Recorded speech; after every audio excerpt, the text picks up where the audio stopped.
ఏపీలో అసెంబ్లీ సమావేశాలు ముగిసిన అసెంబ్లీ రాజకీయాలు మాత్రం ఆగలేదు. ఓవైపు ప్రతిపక్ష హోదా, మరోవైపు వైసీపీ సభ్యుల సంతకాల వ్యవహారం అధికార విపక్షాల మధ్య మాటల మంట పుట్టిస్తోంది. వైసీపీ ఎమ్మెల్యేలు దొంగల్లా సంతకాలు పెట్టారని టీడీపీ ఆరోపిస్తుంటే, దొంగల్లా కాదు దొరల్లానే సంతకాలు పెట్టామంటోంది వైసీపీ.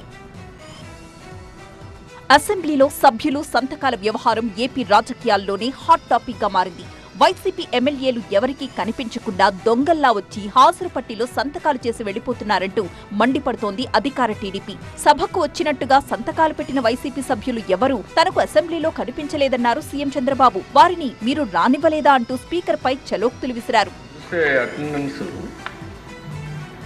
24వ తారీఖున వైఎస్ఆర్ కాంగ్రెస్ 11 మందికి వచ్చారు, సంతకాలు పెట్టారు.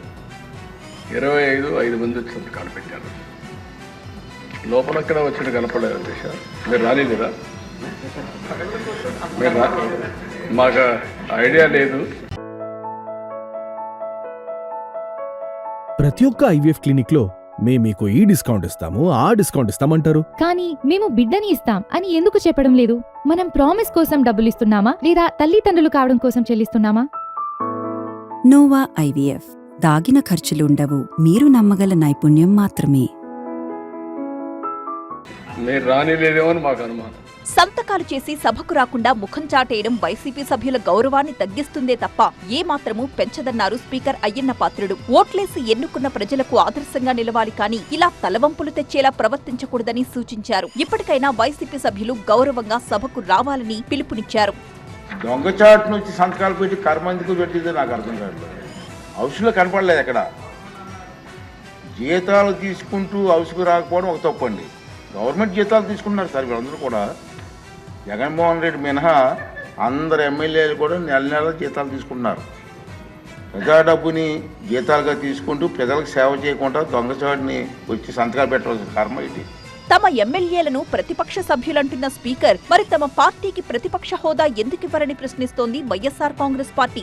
దొంగచాటుగా వచ్చి సంతకాలు పెట్టాల్సిన కర్మ తమ సభ్యులకు లేదు అంటున్నారు వైసీపీ నేతలు. ప్రతిపక్ష హోదా ఇవ్వనందుకు నిరసనగానే వైసీపీ ఎమ్మెల్యేలు అసెంబ్లీలోకి రావడం లేదన్నారు మాజీ మంత్రి అంబటి. చింతకాయలు అయ్యన్న పోతుడు గారు ప్రతిపక్షం దొంగ సంతకాలు పెడుతుందని, మరి ప్రతిపక్ష హోదా ఈ మన దొంగ ప్రతిపక్షం అన్నాడు ఎందుకు? వైఎస్ఆర్ కాంగ్రెస్ పార్టీ అన్నారుగా ప్రతిపక్షం అన్నాడు. ప్రతిపక్షం అది ఈ మను. మరోవైపు ప్రతిపక్ష హోదా ఇస్తేనే అసెంబ్లీలోకి వస్తానన్న జగన్ తన పార్టీ ఎమ్మెల్యేలను దొంగచాటుగా అసెంబ్లీకి పంపించి సంతకాలు పెట్టించడం సిగ్గుచేటని మండిపడుతోంది అధికార టీడీపీ. ఇప్పటికైనా జగన్ తీరు మార్చుకోకపోతే వచ్చే ఎన్నికల్లో ఆ 11 సీట్లు కూడా రావంటూ జోస్యం చెప్పారు మంత్రి కొల్లు. ప్రజలు మీకు కేవలం 11 సీట్లు చాలరా అని చెప్పి మేము కూర్చోబెట్టారు. మీరు వచ్చి ఆ 11 సీట్లో కూర్చుని మీరు అడగాలేదని ఉంటే దొంగతనంగా వచ్చి సంతకాలు పెట్టడం. వైనాట్ 175 అన్నాడు, 11 కూర్చోబెట్టారు.